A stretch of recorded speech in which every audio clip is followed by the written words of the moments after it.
Good morning, and I want to welcome everybody for joining us today. And I also want to welcome the lovely panel, my friends who are here to share their thoughts, and I will be leading the discussion. I'm Kathy Cronin, and joining me today is Karen Downey, Susan Jarboe, Dr. Kristine Pass, and Reverend Linda Burdett. And before we get started, let's take a moment to get centered, to be able to just close ourselves off to the distractions outside of us and just take a few breaths and relaxing ourselves and our minds and opening ourselves up. And if it helps to close your eyes as you take in a few deep breaths, just feel that energy in your body and the tension releasing out. And then you feel this opening spirit and opening yourself up. And we call upon Spirit to be with us, to open our hearts and our minds to the wisdom, the truth.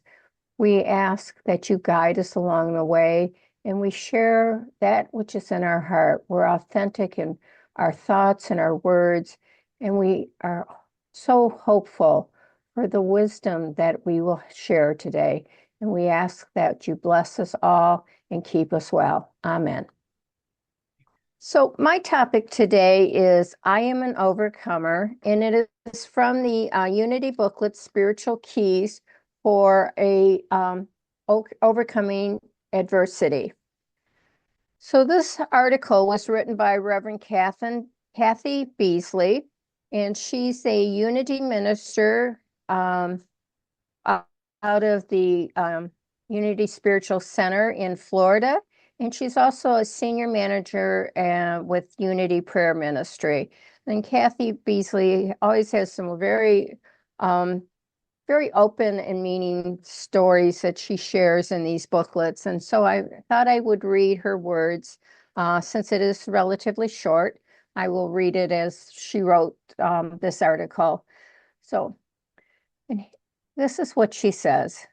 We are born with the capacity to move through life's challenges without being undone or defined by them. That capacity does not come from circumstance, personality, or effort alone. It's rooted in who we are at our core.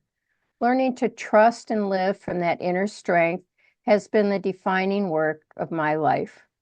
I have faced illness, fear, loss, and seasons when uncertainty was the loudest voice among my thoughts. I have also lived through experiences that were harder to name, moments of feeling out of place, questioning whether I belonged, and wondering if being fully myself would cost me acceptance. What matters most to me today is not the variety of things I have faced, but the recognition of myself as someone who can meet life without abandoning who I am. Early in my New Thought spiritual journey, I thought principles were ideas meant to comfort or explain life.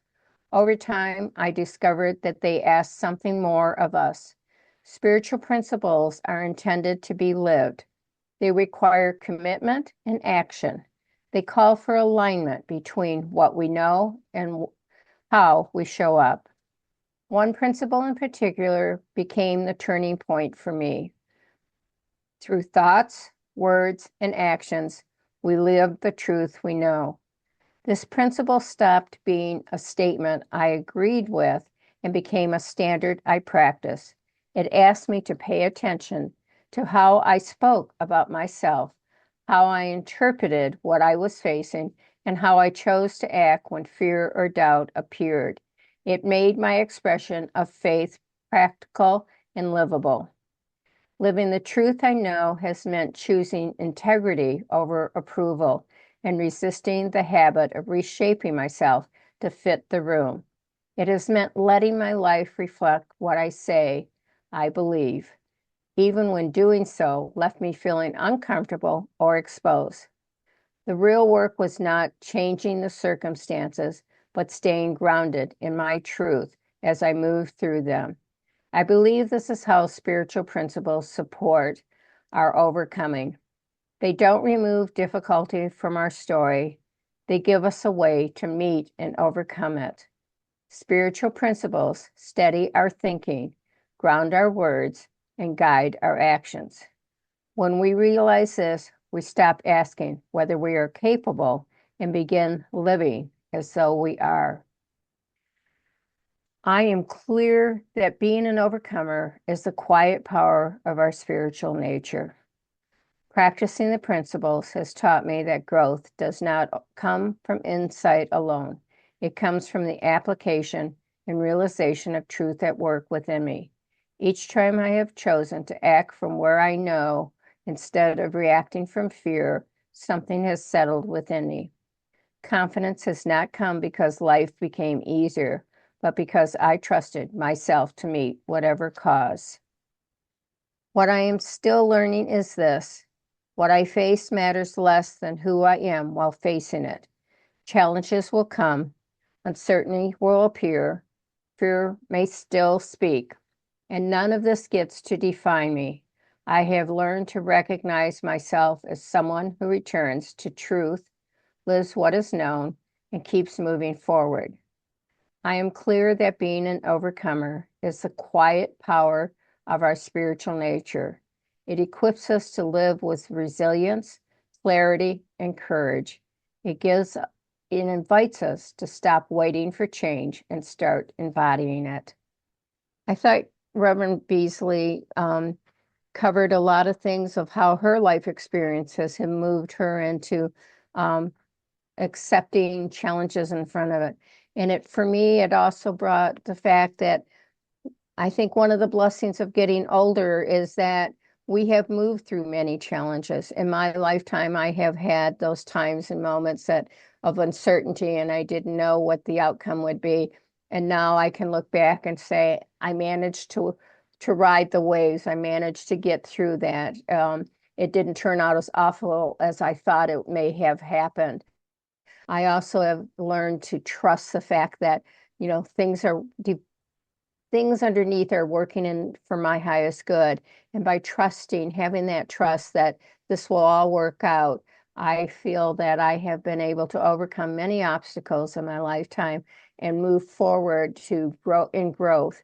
And I think this is very helpful to remember that, you know, we've made it through, we made it to this day, and that each day when you face a challenge, just go, I too shall make it through. And one of my greatest things that I always hang on to when I am faced with a challenge is the verse of saying, this too shall pass. So with that, I want to open this up to my panel to have them share their thoughts about times and situations or how they have dealt with becoming an overcomer. So who would like to share first? Thank you. Hi, Kathy. Hi. I got tickled with your last little verse about this too shall pass, because with the last name of Pass, the whole idea of something passing, it takes on whole new meaning, as does the verse that says it came to pass. Sometimes that's a great thing, and sometimes not so much. But back to the reading. I was struck by the part that said we can move through experiences without being defined by them. This, to me, reads like a celebration of maturing. The more we show up authentically, the more we give permission to those around us to do the same. And this is what I want to do for myself and for others. And the other people who are doing this as well are the people that I would like to have around me. I'm really hoping that some of the listeners are some of those people who are showing up and living authentically, whether it's with our same belief systems or not, and want to join us here on the panel. So thank you, Kathy. This was a fun one for me. Well, thank you for sharing that, Dr. Pass. And I think that's so ironic. Anybody else want to share their thoughts? I Hi, will. Susan. I love the idea of overcoming. And I immediately think of that song that was so popular in the 60s, We Shall Overcome. And your comment and Kristine's follow-up on um, not being defined by what happens to us. I always feel compassion for people who see a problem or a difficulty as their defining moment. I'm thinking perhaps of military people who come back from war. I had a friend who had serious mental illnesses, and he defined himself as a mental health patient. And so it isn't always easy to dismiss some of the things that have happened to us. We have to work at not letting those events define us. I also think when I think of overcoming or overcoming in my life, um, yes, there's something to having self-confidence and trust and faith that we will be able to handle things. For me, uh, I'm reminded of that Beatles song, Get By with a Little Help from My Friends. Because when I think of the moments in my life when I've had to struggle, somehow God has put the right people in my path. And so when I think of how am I ever going to get through this, I think of, well, with God and with friends, I shall overcome. The last thing that struck me is when you were describing sort of acting your truth. And one of the things that we sometimes ask ourselves is, how can I do good in the world? How can we end war? And one of the best ways we we can have an impact is, as you said, walking our truth, because that sets an example or an image or something that other people can think about. And so it isn't just to serve ourselves and to overcome things that I think we act our truth. I think we have to act our truth for the sake of the world. So thank you very much for this subject of overcoming.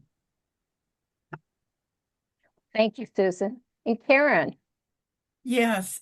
Um, oh my goodness, Kathy, as you were reading that, and as everybody's been talking, it's like I can't focus. I keep writing down a little jot here, a little jot there, a little jot here.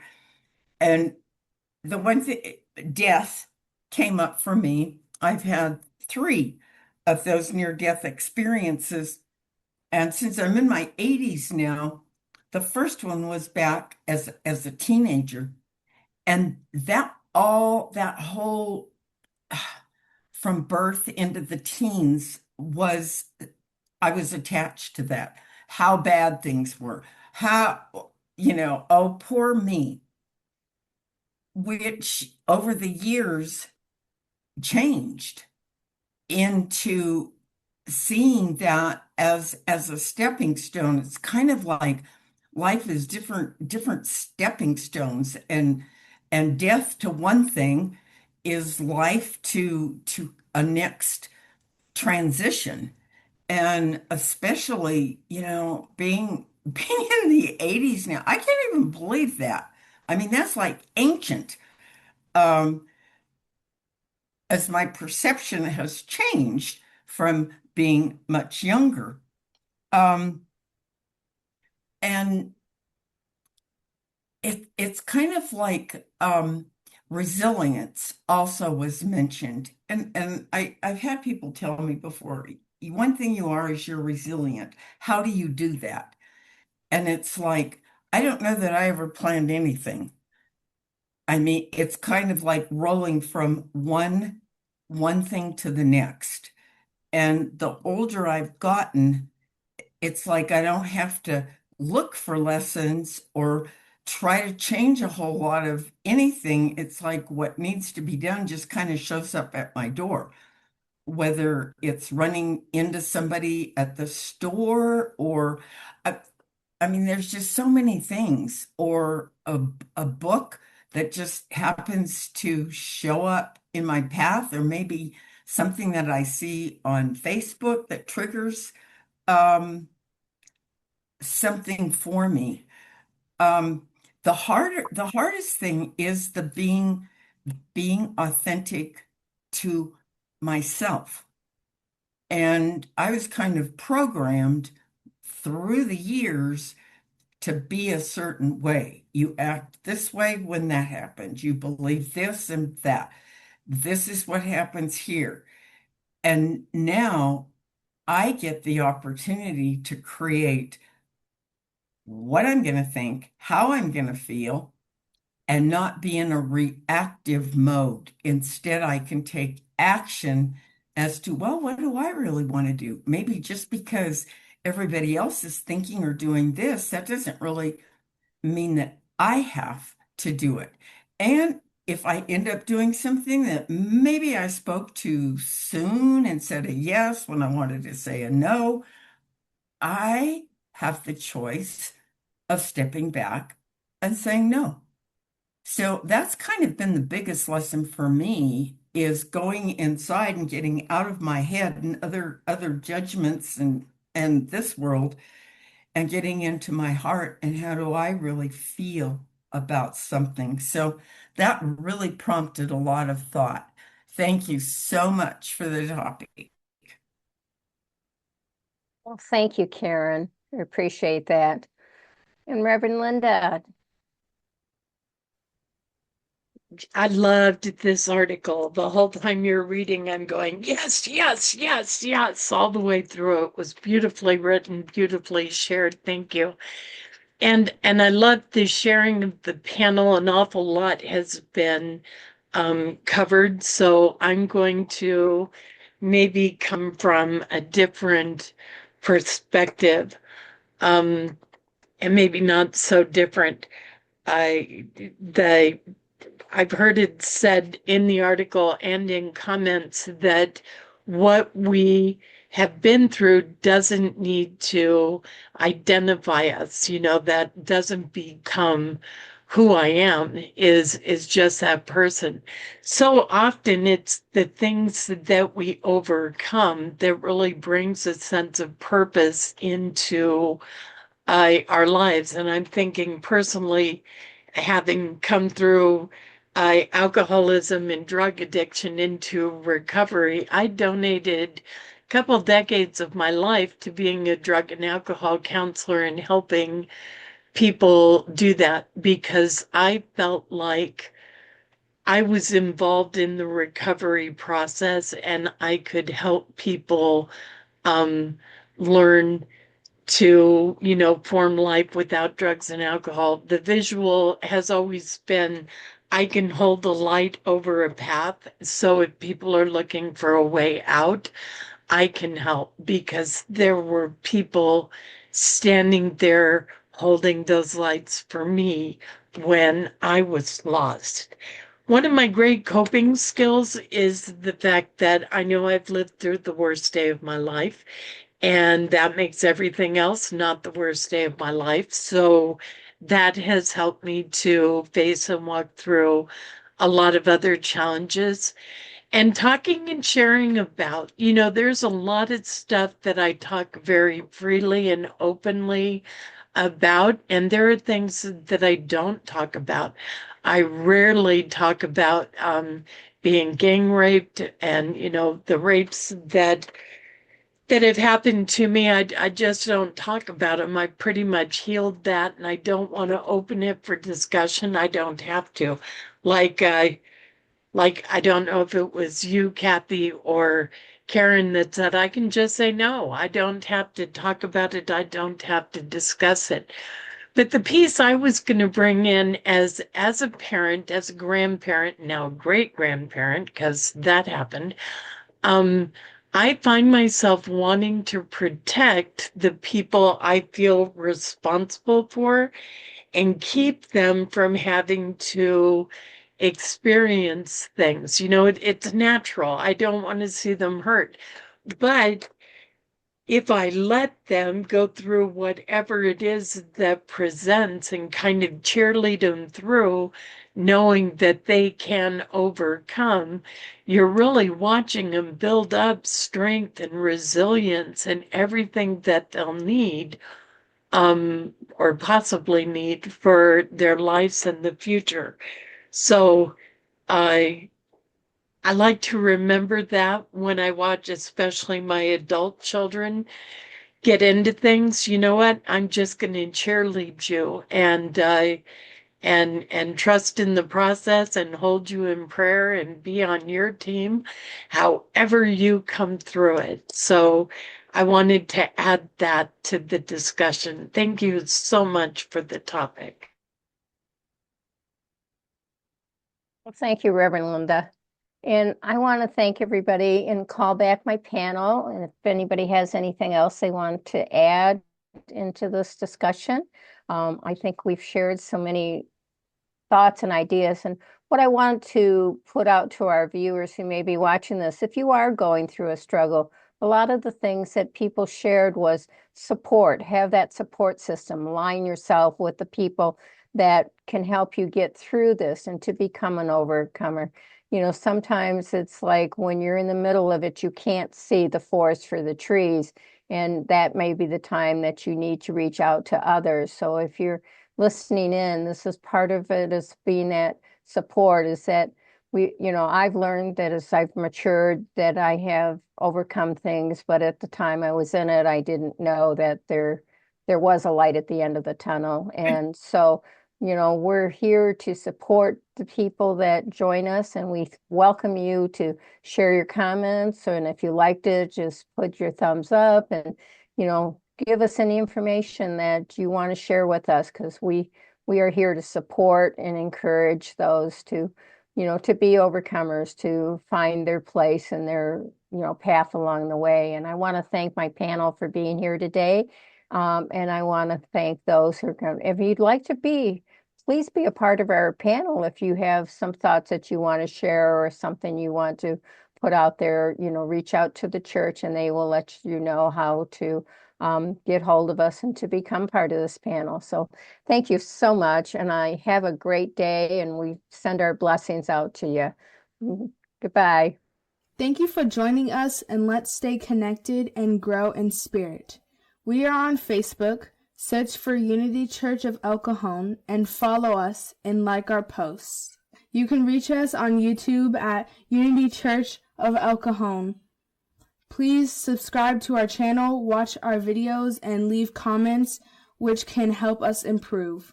We are on the web at unityofelcajon.org. Email or call our church office to receive our weekly newsletters, which lists all of our activities and opportunities to learn and grow together.